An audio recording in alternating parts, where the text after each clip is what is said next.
Assalamualaikum warahmatullahi wabarakatuh.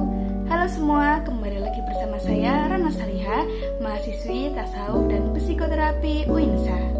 Kali ini saya akan menjelaskan tentang desain penelitian korelasional. Karena tak kenal maka tak sayang, yuk kita bahas dulu pengertian dari desain penelitian korelasional. Cekidot. Relational research adalah suatu jenis penelitian yang dilaksanakan untuk mengetahui atau menjelaskan hubungan dari satu, dua, atau lebih variabel yang digunakan sebagai bahan dari objek penelitian. Yang dicari dari variabel ini adalah hubungan yang bergerak secara alami tanpa adanya manipulasi. Untuk tujuan dari desain penelitian korelasional sendiri, sama seperti pengertiannya, kurang lebih memiliki 3 tujuan. Yang pertama, untuk mencari bukti bahwa variabel-variabel yang diteliti ini memiliki hubungan atau tidak. Lalu yang kedua, untuk mencari tingkat korelasi atau keeratan hubungan antara variabel-variabel yang diteliti ini. Lalu yang terakhir adalah untuk mencari tahu bahwa apakah variabel-variabel yang berhubungan ini sangat jelas dan berguna untuk penelitian yang sedang dilakukan. Selanjutnya terdapat beberapa macam desain penelitian korelasional, berupa penelitian hubungan, penelitian prediktif, dan yang terakhir korelasi multivariat. Untuk macam yang pertama yaitu penelitian hubungan, dilakukan dengan tujuan untuk mencari tingkat atau derajat dari dua variabel yang berbeda dalam waktu yang bersamaan. Nah, dua variabel ini memiliki nama lain yaitu bivariat. Pemilihan variabel untuk penelitian harus berdasarkan teori, asumsi, hasil penelitian terdahulu, atau pengalaman dari penulis yang memungkinkan kedua variabel tersebut sangat berhubungan.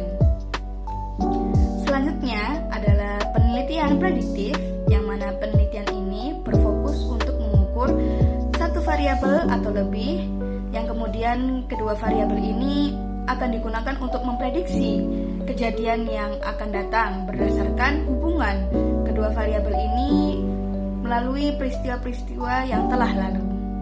Yang ketiga adalah korelasi multivariat, di mana penelitian ini menggunakan 3 variabel sekaligus dalam pelaksanaannya, dengan tambahan menggunakan regresi ganda dan korelasi kanonik regresi ganda sebagai teknik untuk mengukur jenis penelitian korelasional ini.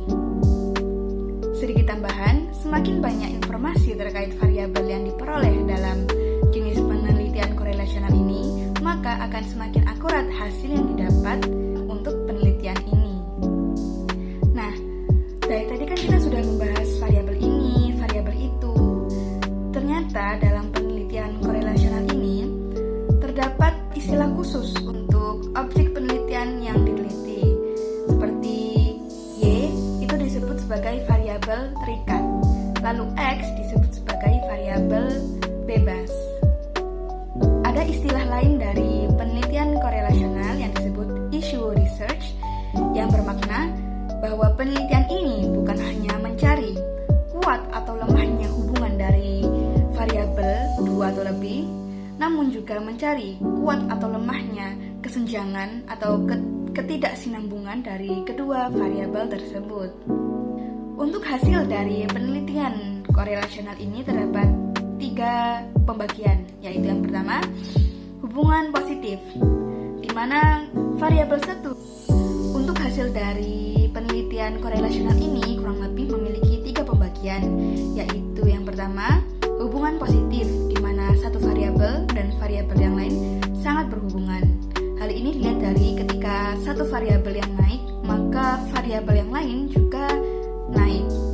Lalu yang kedua adalah hubungan negatif, di mana variabel yang satu ketika naik, maka variabel yang lain itu turun.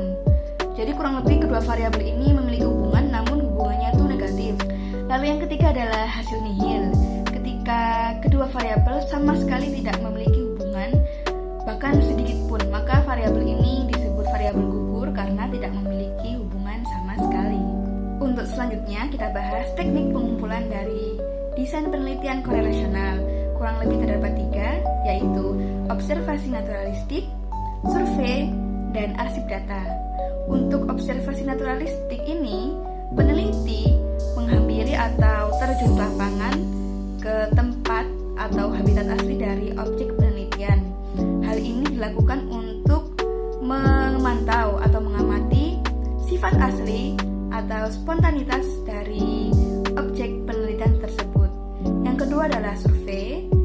Di sini peneliti membagikan pertanyaan atau pernyataan berupa angket atau kuesioner kepada target atau objek penelitian yang diinginkan. Lalu yang ketiga adalah arsip data.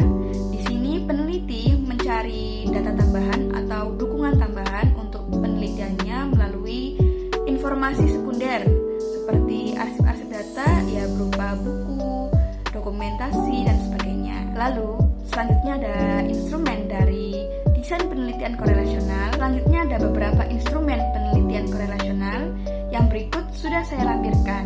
Yang pertama adalah observasi naturalistik. Lalu yang kedua, seperti yang sudah saya jelaskan tadi, ada angket dan kuesioner. Nah, sebelum kita terjun ke masyarakat untuk melakukan praktek lapangan, hendaknya kita telah memiliki data yang telah dianalisis dan diolah sedemikian rupa.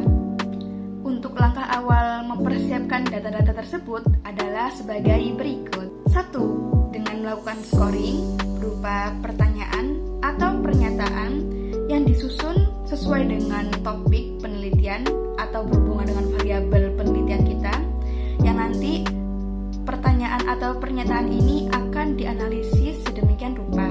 Yang kedua, menentukan tipe skor untuk dianalisis. Yang ketiga, memilih program statistik. Yang keempat, menginput data setelah scoring yang dilakukan dirasa cukup untuk penelitian lebih lanjut. Yang kelima adalah menghitung dan membersihkan data yang hilang. Di sini, data-data seperti pertanyaan atau pernyataan dari scoring yang dirasa tidak cukup untuk penelitian lebih lanjut akan dihilangkan atau mungkin digantikan dengan pertanyaan atau pernyataan yang lebih sesuai untuk penelitian yang akan dilakukan.